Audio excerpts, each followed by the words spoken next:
Hello, ladies and gentlemen. Welcome to another exciting Bald Explorer evening chat show. Here live on Facebook and rebroadcast on YouTube. I'm Richard Vobes, the Bald Explorer, and it is, Tuesday, the 27th of February 2018 as I record this. Another month nearly done and dusted, which is marvellous. But we've had snow. We have had snow in the UK. I don't know where you are when you happen to be tuning in to the old one-eyed Vobie Kenobi, but we've definitely had... I've got here, look at this. I've got two jumpers on, ladies and gentlemen, because I'm not just fat. Yeah, no, thank you. I'm not just fat. It's just that it is pretty cold out there. We've had snow. Although, to be honest with you, we've had it here down in Worthing, at the foot of the South Downs, at the edge of the English Channel. We've had it pretty lame, really. We've had it easy. Because by about, 12 o'clock, the sun was out and it had melted. And apart from in those areas where there is no sunshine, apart from there, it's all virtually gone. But I'm told the worst is yet to come. Oh, I hope it goes, because I've got to be my patron of reading, ladies and gentlemen. At a school in London. I've got to travel up to London. I'm sure you guys have got places to go to in the next couple of days. And the last thing that we want is this awful white stuff on the roads. Unless, of course, you're a kiddie and you get the day off school. How awesome is that? Yeah, snowball at you, Mrs. Teacher. Snowball at you, Headmaster. Sorry, head person. Not allowed to say headmaster anymore. Master. Oh no. We've got to be all gender specifically, non-gender. Oh, I don't know. Whatever the nonsense is, whatever the wisdom of the day is. Anyway, welcome, ladies and gentlemen. Another show, great show yesterday with Corinne, my lovely sister, who was here sitting beside me. But she's no longer here. She has managed to wind her weary way, and it was weary after dealing with me for a day, back down to Devon. Where they tar like that, see? Up along, down along, yonder along. So very nice. And it was lovely to see her, and thank you so much for all your wonderful comments. We did appreciate it.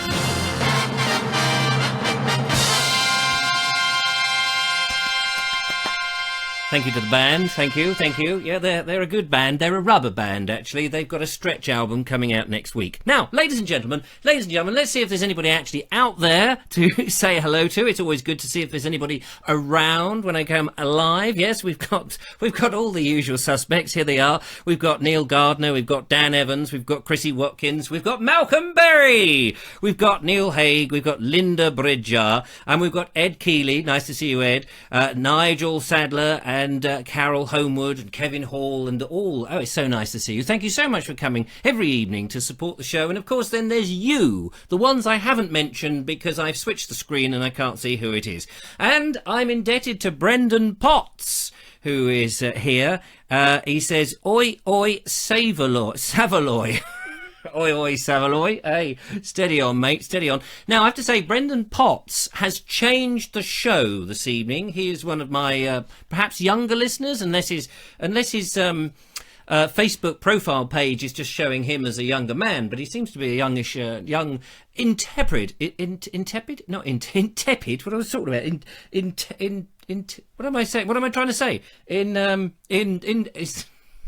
He's a very adventurous young man, is what I'm trying to say. Very much into windmills, I noticed, because he's been taking windmills and stuff. But he alerted to me because he'd been watching one of my videos, and he said, Here, Richard, here, he said, come here. And I said, what is it, Brendan? He said, did you know the Wayside Inn is shut?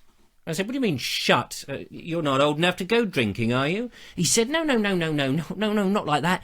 It's not only is it shut, it's gone. I said, gone? Yeah, gone. What do you mean gone? It's gone. It's completely... I said, now look, hang on a minute, because I walked past there with my camera only the other day, and it wasn't the other day, it was last year. I went past and it was all shut up. And he said, no, it's gone. And he sent me picture proof. We're going to have a look at that in a moment. What else are we talking about today? Oh, tree climbing. Are you any good at tree climbing? We have the Tree Climbing Championships. Yes, no less. Thanks to my mate Dave from Brit Clip. And if you want to see some wacky old English customs and strange sporting events, go and check out Brit Clip on YouTube. We've got something to play in a little bit later on. And of course, I've got a little interview with the lovely lady who wrote this book. I was talking about it the other day, Elizabeth Housden. We've got some walks, 2 walks. She takes me to my birthplace, does Elizabeth Housden. And that was very kind of her. So I said, I'm going to plug your thing, your book. I did a little interview with her, a special interview, so I'm going to play that in as well in the show. So that's today's show. I hope there's full of beans and bits and pieces, but I want to know from you, lovely, lovely little viewer there, sitting there in your Persian slippers with your smoking jacket on, puffing away on your pipe, very stately, looking at the Vobes, thinking, what is this strange bald man doing on my Facebook page and on YouTube? What is he doing? What is this all about? What kind of crazy fool is he? Whilst you're doing all that pontificating, ladies and gentlemen, what I'd like you to do is to tell me, are there any pubs in your neck of the woods that have gone? Because Ian Beddoes from up north, and he is up north, I can tell you, he told me that 2 of his pubs nearby him, his old drinking holes, have vanished. He said they've been turned into a convenience supermarket, whose name we needn't mention. They've got enough advertising as it is. After all, we don't want to give them any more help than every little helps them do already, if you see what I mean. But he says there's nowhere to sit other than on the freezers. And after a while, that gets a bit cold. So, yeah. So what about where you are? Have any other pubs been disappearing? I've got a story about a local pub near me. But I want to see what's going on down in the old chitty chat room. And we... oh, hello. Find... I don't know what you're talking about. You can go away. Thank you. There we go. That's better. Sorry, that was my play-in music machine, a little emergency message. So let's have a look, see what's going on. Simon Brown has entered the room. Jake R. Walsh. Hello, Richard Vobes, he says. Hello, mate. Claire says, say hello to my husband, Andrew. He's downstairs watching you. I've got a cold in bed. Hello, Andrew. Get up there and massage your good lady to health. Bit of rude health, I think, is required. Clive Ballaston, is that? He says, good evening, Richard. He says, that sounds like an excellent idea, says Dan. I don't know who he's talking to. Anyway, let's crack on then. So, let's have a look here. Let me go back into my little thing. So last year, thanks to Brendan, by the way, thanks for Brendan for pointing this out. Last year, I went and did a video about a Jewish peddler back in the 18th century who was walking along Ditchling Common, and he came across this pub, the Wayside Inn, and he was down on his... not on his uppers, he was down on his downers. He was a poor, pathetic little rascal of a man, actually. He was a bit of a cheat. And he decided he was going to go into this pub, and he, in actual fact, he knocked out the wife. I think he killed the wife, he killed the maid, and he half-killed the landlord, Richard somebody or other, I can't remember his surname now, and made off with his coat and a little bit of money, but not very much, and fled. And I think the maid, was it, or the wife before she perished, something like that. I can't remember the story now. I can't expect me to remember everything. Anyway, before she perished, she managed to say who it was, and the troops, the dragoons, I think, went after him, and they found him halfway up a chimney in a house fairly close by, up at on the way to Skanes Hill in East Sussex. But there's a house further, and it's a private house, and I did write to them and said, oh, can I film in your house? And they said, no, bog off. I said, oh, charming that is.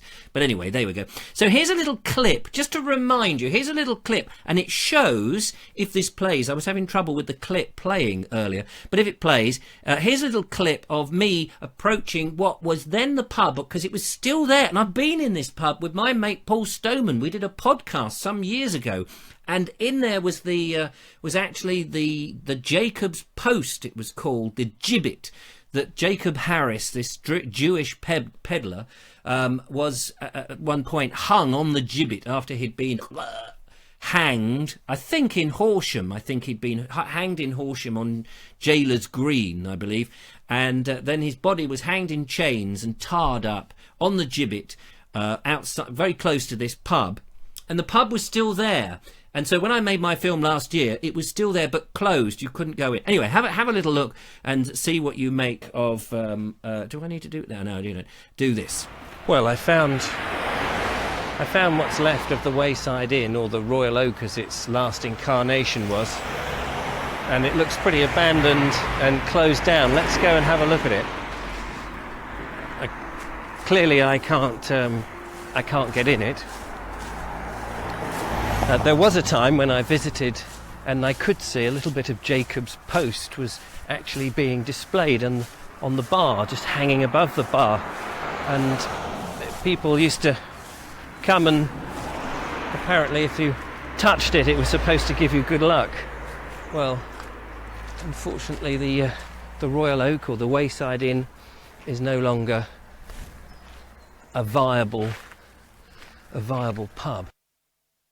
So anyway, so there it is. There's the pub. There's a little clip. You can check that. It's on YouTube. I don't know if I put it on Facebook. I can't remember, but and I can't even remember what it was called now, to be honest. It would be something like, put Ditchling Common, Bald Explorer, Ditchling Common, or probably Jacob's Post. Probably that's what it is. I'm not talking about his mail either, the stuff that comes in the post. I'm talking about the post, because later on in that video I go off and search for the spot where he was hung in a gibbet, and it's all very exciting. However, so let's have a look now at some pictures, because thanks to Brendan, we've got a little soiree of pictures. So first of all, this is what the pub used to look like some time ago. You can see there it is, the Royal Oak, lovely looking pub on this busy road. Okay, and I think there's a 60-mile speed limit on that road. That's the pub as was. And then there's this hang on a minute, let me just get myself organised here. Then it closed down to, this is what it was like obviously when I passed it just now, because you saw all of that, didn't you? You saw all of that. You're all very clever. Here's the sign, the Royal Oak as it was known now, but originally it was the Wayside Inn, because it was on the side of a way, on a you know, a through route. I don't know whether that was a coaching inns route, but it goes up to Wivels, or from Wivelsfield, which is a lovely name to say, isn't it? Wivelsfield. And so then, hang on, just get in the picture. And then, so Brendan said to me, he said, did you know it's being pulled down? And a mate of his took some photos, and there's one of it being knocked down, which is, you know, terrible and sacrilege and all the rest of it. But worse than that, ladies and gentlemen, worse than that, here is the result. It has gone. It has gone. It has vanished. It is no longer there, which is a terrible, terrible thing, as I'm sure you'll agree. But not only that, it gets worse, because I found this little clipping from the Mid-Sussex Times that this is sometime in 2015. June 2015, and the article says, plan to demolish pub and replace with flats is labelled crazy.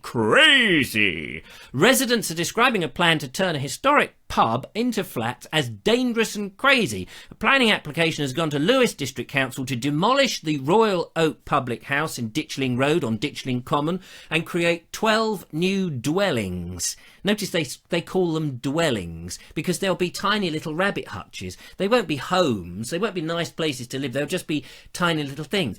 But the whole point of this out is that it's absurd, because these 12 houses are on a dreadful bend. A nasty accident is waiting to happen. It's madness. This person also said, Amanda Farrell or something, says, I've been in that pub when a car came round the bend and landed inches from the door. The railing stopped it from hitting the pub. People have died just before that bend. It is utter madness. So campaigns obviously went out there to try and get shot of it, but it doesn't seem that it worked. So there it is. They're going to build these terrible monstrosities, and of course there's going to be deaths and that sort of thing. So I want to know, have you had a favourite pub disappear, your favourite drinking hole? Has it been forced to close? Has it been knocked down? And if so, what is it? What's in its place? Probably flats or a car park. What else is going to be there? Or has it turned into something else? And is it better than it was before? Obviously, pubs are a traditional thing because you go back in time. What was the purpose of a pub? It was a meeting place. It was a place to sort of have a drink. If you go back far enough, there were no televisions, no screens, no internet, no amusements. People were unable to read. And so they would get the news from the pub, and if they'd been working on the land hard all day, they wanted some liquid refreshment because they couldn't boil the water because mostly the water was polluted. And so because beer was boiled, it was a safe thing to drink, and everybody drank it. It wasn't as strong as everybody makes out because it was not that strong. And then there was small beer, and people could quench their thirst with as much as they liked. And it was cheap as chips because the housewives were making it all over the place. Anyway, so that's pubs. But the flip side is some places, some old pubs, are nice new restaurants, and I have been to a few that actually are quite nice. They've kept some of it, but some seem... I've been to a few very lovely old pubs that are now Chinese restaurant or an Indian restaurant, and something jars because the culture is just too different. It's just like, hello, I thought I was coming into some sawdust den of iniquity, and instead I'm being given chopsticks and sushi. So it's a bit weird. So I want to know from you, what have you got to tell me? Let's have a little look in here. Brendan says, I type Jacob's post Ditchling and it comes up. There you go. Jane says, I used to frequent the Morning Star in Shoreham. Not sure if that's still there. I don't know, actually. That's a good one. Should have a gaming channel, says Jake. What do you mean, a gaming channel? Rob Moore is just saying hello. Ed Warren is late. I hope you got a note. I want to see it. Thank you very much. And don't let it be one of those ones that you've written yourself. No. I want one from Sheena. Thank you very much, with a proper excuse. Judith Oakley says the Gate Inn, an old pub between Ifield and Rusper, used to be our local, now converted into a residential house. At least they didn't knock it down. Well, I guess that is the truth. Down from me, there used to be the Globe pub, a bit of a notorious pub, it was a sort of working man's pub, not for the likes of me, but because I'd never get to the bar, but it was a nice pub and lots of people went there. Now it's flats, it's all flats, and they've almost, unless you knew it was a pub, you kind of don't know, but sometimes those big Victorian houses or flats on the corners, they would have been pubs, because back in the Victorian day, if you find a street that's got numerous terraced houses and then on a corner a largish house, they usually built that first, and that was the pub, and the brickies would go in the pub while they were working on the other houses. They weren't daft, were they? So so you see a place, an area that's got a whole load of Victorian terraces and stuff, 10 to 1, there'll be one corner that's got a pub on the corner, if it's still there, and that would have been the first place built, so that the landlord could have got the money from the brickies as they worked, so all good fun. How did it get abandoned, asked Jake. Well, that is a good question. I think half the problem is that a lot of these pubs are owned by breweries, and if they're not a going concern and beer is so expensive that people are no longer able to make a profit, and if they can't lease it out to people and it's falling to bits and it needs a bit of repair and no one's prepared to repair it and people have gone, I guess the breweries, the big brewery chains, cut their losses and go, we'll get shot of that, sell it for development, sell it for houses, and they'll make a nice fat profit. Thank you very much. 12 dwellings I have, and round near me also, there was a place called Flappers. It was very much a 1920s pub. I think it was something before that because it was a Victorian building. But it was Flappers when I moved into my house 27 years ago. And then it turned into a nightclub. And then eventually it was shut down and it was demolished, built on. And all the rats that had been in the basements licking up all the lovely slops, they were rushing all over, and we found them everywhere. All the terrace house that I'm in the back gardens, they were all over the place. They used to run across outside what was the Co-op, which is now Morrison's, and you would be walking to the train station past the Co-op, and these massive great black rats would just come rushing past you. Luckily they've all gone now, because in the end they found somewhere else to live. But whilst it was being demolished, the rats it was a rat race. It really was. And then beyond that, there's a little shop, an ironmonger's, a lovely ironmonger's. Used to be so useful I could run across and get my coal. Can't do that now, but called Bunce's. And Bunce's had this lovely building. I think it had been there since 1910, something like that. This lovely brick building. And it had a fire, and it had been rebuilt, I think, in 1927, something like that. Anyway, it was there. But one of the chaps who worked at Bunce's told me that there was a cellar, alleged a cellar beneath, because before it was Bunce's, it was a brewery. And the story goes, if I've got this right, and I'm sure Martin Snow will correct me, but the story goes that the brewery was cut in half, and a secret wall was put at one end of it, where because of tax purposes, a lot of beer was hidden and smuggled out, you see. Well, they knew about this cellar and where this secret room was, and when it was demolished, one of them went back and they said, look, they found the cellar and they've also found the secret room, because they were wondering what was going to be in this secret room. Well, it was all infilled with earth when they built the Bunce's back in 1910. But he said, you know, I would be very interested to see what was underneath the earth that it had been filled in with. He said the archaeologists were allowed in there, but they had 4 days. How many fingers have I got? That's 5. They had 4 days to go round before the other contractors were coming in. So what can you do in 4 days as archaeologists? So it was a sacrilege, because there could be a lovely hidden story, a lovely mystery, right on my doorstep, ladies and gentlemen, right on my very doorstep. But alas, it's not to be. Alex says... our local in Briarfield in Lancashire is now a burnt-out wreck, not much difference to when it was open. Originally served the local mill workers. Well, I must come up to Lancashire. Harriet's got her father who lives up there, and I'm hoping to go up there and stay and go and do some Lancashire walks and stuff, because all round the Pendle and all that neck of the woods, and where... Whistle Down the Wind was filmed. That's where some of those locations. I want to go and have a look at that. Why did Warwick pub get shut down? No idea. Which one are you talking about? Flappers. Oh yes, the Norfolk. That's right. It was the Norfolk. Yes. I wonder why it was called the Norfolk. That's interesting. So will you do a live question and answers? Yes, maybe I'll do a live question and answers tomorrow night. How about that? Because I will be away after tomorrow for a little time. I'll be doing live shows from Shrewsbury at the weekend. But Thursday and Friday I won't be doing any shows, because I'm out doing my Patron of Reading for a while. Anyway, we must move on. Oh, I've just chucked my bits of paper away. What a fool. A big hello to Mickey, by the way. I don't know if he's watching by any chance, but he's my latest patron who joined up with Patreon, and he's put in a small amount of cash, which is able to support me, which is absolutely brilliant.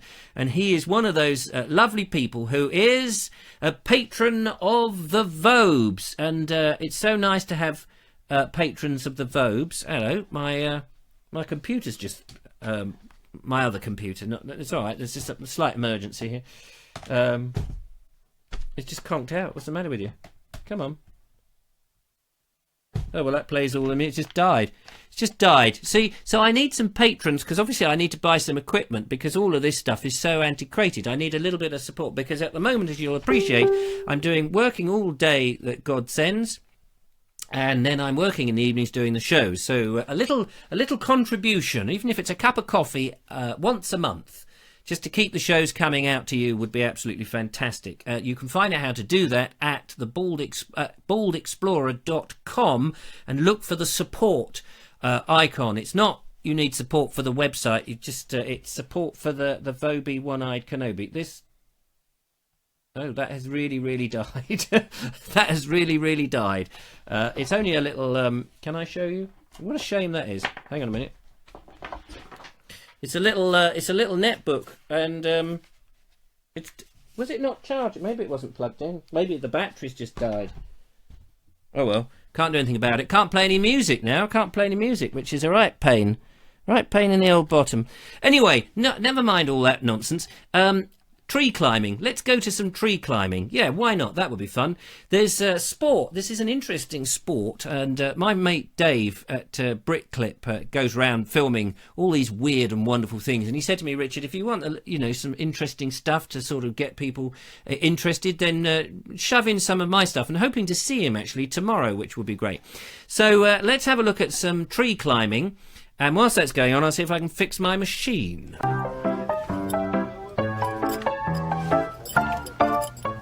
Each discipline almost reenacts an arborist working life. So we have the work climb, which is a series of stations within the tree. We have a speed climb, which is a pure speed discipline from the ground to approximately 60 feet in the tree. Footlock, which is a rope access technique. We also have the throw line, how we actually physically get the ropes in the tree. And then finally we have the aerial rescue, which is exactly that. It's reenacting a worst case scenario of having to rescue someone.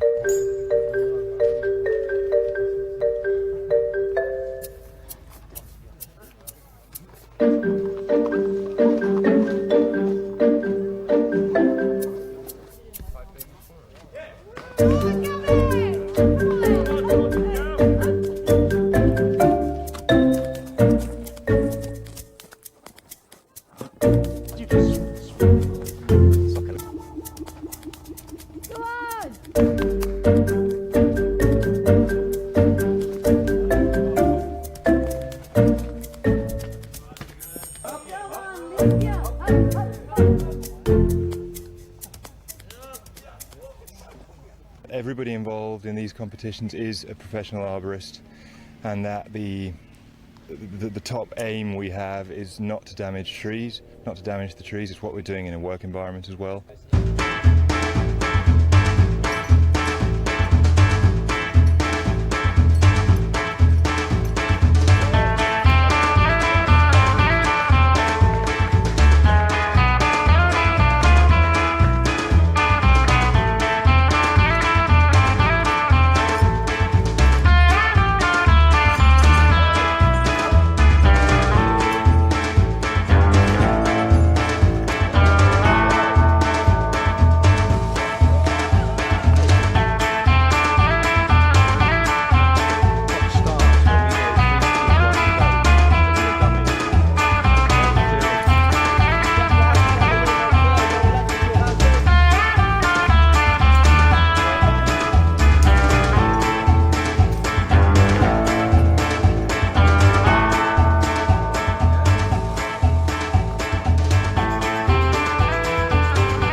Appeal is I feel there's a lot of beauty involved. It's very dynamic movements, a lot of energy.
Well, there you go. How about that? Fantastic. And guess what?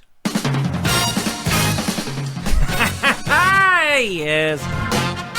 So you're all itching to know. Whilst that was on and all that, I was just scrabbling underneath the table here. I was just scrabbling down there. I had a word with Eric. I said to Eric. That's right, sir. I said to Eric. Yes, sir. What is it, sir? I said, Eric, what's happened? What's the matter? Oh, the plug, sir. The plug's come out, sir. The plug. Apparently, it was the plug. It was the plug. The plug had come out. May have been out for like a couple of shows, and so the the laptop just died. It just had no juice. So it's only a tiny little thing. Anyway. So, because you were all like going, oh, poor old Richard, we'll shunt out the money for him, we'll buy him a new laptop, and now you're all going, yeah, I'll have that money back, thanks very much, we won't bother with that, we can go down the pub. Oh no, we can't go down the pub, it's shut. Oh dear, what should we do? Oh, we'll go to the convenience store that looks like a pub, but we'll sit on the freezer and have a few pints in there.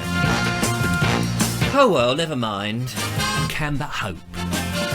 So, ladies and gentlemen, yeah, maybe questions and answers. Would you like questions and answers? We'll do a questions and answers session tomorrow. There'll be no show Thursday and Friday, as I said. Saturday, I go up to Shropshire, which is rather exciting. Only for me, but not for you.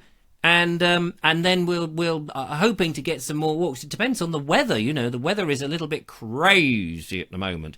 Now, I said coming up next week, we've got some interesting videos. I've just edited up the New Haven Cliff Walk, which is quite precarious. I'm right on the edge of the cliff. My mate Chris Monk said thoroughly enjoyed it, wants to be in another one. He says, I'll take you on another walk, Richard. A bit more precarious, maybe, so that sounds great.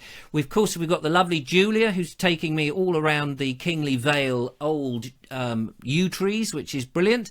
And then the wonderful Elizabeth Houston, who has written this book and another one, is taking me around my birthplace and down that sunken lane. So there's some of the videos that we've got lined up for you in the coming days. There's also one where I go to a place called Kiln Wood, and I'm trying to do a little bit of tree identification. By the way, was that a beech tree that bloke was climbing in just now? Maybe it was, maybe it wasn't. Anyway, Elizabeth is a writer, and I've got a short little clip from Elizabeth to play in, why not, where she tells me a little bit about her books and a little bit about this story of the trilogy that she's writing at the moment. My name is Elizabeth Housden, and I'm a novelist and an actress, and I run my own theatre company. I've been writing professionally, I think, probably about 15, 16 years now. When I started the theatre company, of course we didn't have any money, and we're one of these sort of equal opportunities people, so we all get paid exactly the same. But if we were asked to go and do a particular play that might be a modern play that was in copyright, well, we could say, well, we're sorry, we can't afford the royalties. So I started writing plays, and that's how it began. It's called the Vectis Trilogy. Vectis being the Roman name for the Isle of Wight, where I grew up.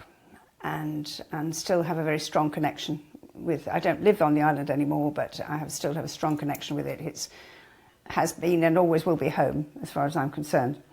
And this is set in the late 18th century, and it is based on a man who was a real-life character, although in my book he's not the same person, but it's based on him.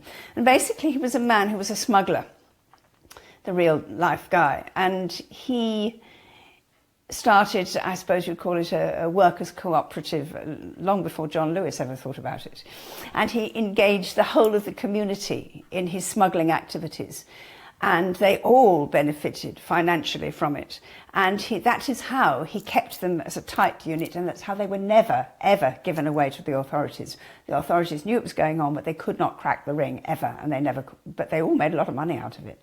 And the first book, which is called The Gentlemen Go By, because the whole book is based on Kipling's the refrain of Kipling's book poem, I beg your pardon, called The Smuggler's Song. Watch the wall, my darling, as the gentlemen go by, as the last two sentences. It's really a cross between Poldark and the Oneida line, if you remember the Oneida line. Tall ships, because it's all takes place in the Solent and the waters round the Isle of Wight, and that sail back and forth to France. The girl in it, the match of this most attractive hero, if you like, who is a... I think I put on one of the advertising things about it, he becomes her guardian. She's obviously she's not quite 21, and I said, would you leave your daughter to a man who you never knew and who she had never met? How dangerous would that be for her or for him?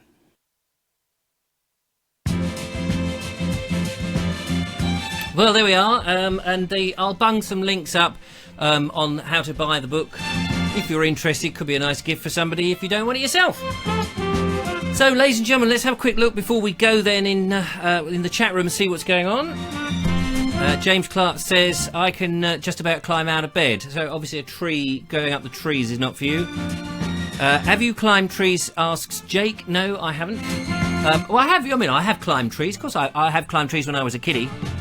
What else have we got? Malcolm says no stairs here, thank goodness. Oh no, Jane says that to Malcolm. Oh, that's all right then. Rhiannon says thinks the ropes are cheating. Well, yeah, maybe. You see, I did when I saw that first, I did think they would be manually climbing up. You know, like like monkeys that do. You know, they have no fear, do they? Little chimps going from tree to tree. Good old Eric, says Malcolm, obviously clearly an old Vobes show listener. Will you explore the place you are going on Saturday? Yes, I will be. Well, obviously it depends on the weather, but I shall be going up to Shropshire and bringing some more stuff from Shropshire. There's, I think there's is it called the Wix's Mosses or something? There's a railway line. There's so many things all around the Wrekin. There's some forests and there's all sorts of architecture. There's natural habitat. There's the hills, and there's old castles as well. What is it called? Morbin Corbett or something? I can't remember. Anyway, ladies and gentlemen, we've sort of run out of time now, unfortunately. It's time to go, I'm afraid, and it's been absolutely fantastic. So I have to say goodbye to you. But if you have some questions you'd like to ask me, we'll do a questions and answer session on Wednesday. Email them to me would be great, so I have advance knowledge, because then maybe I can get some bits and pieces prepared for tomorrow's show. So send them to richard@vobes.com, or you can message them to me, I guess, over Facebook, rather than leave them here, because I'll probably never find them. Or otherwise we'll try and answer them as we go. So there we are, ladies and gentlemen. It's been lovely to see you. Kevin Hall says you should go to Sherwood Forest and see Robin's Oak. Yes, well, I'm hoping my very good friend... I've got a very good friend listener in Nottingham who's going to take me around, hopefully to take me around Sherwood Forest. So it'd be nice. Anyway, but I must go. I've things to do, people to see, phone calls to write, letters to sing, noses to trim, all sorts of stuff. So thank you very much, ladies and gentlemen. It's always been a joy to see you. Until the next time, from the Vobie One-Eyed Kenobi, arrivederci and bye for now.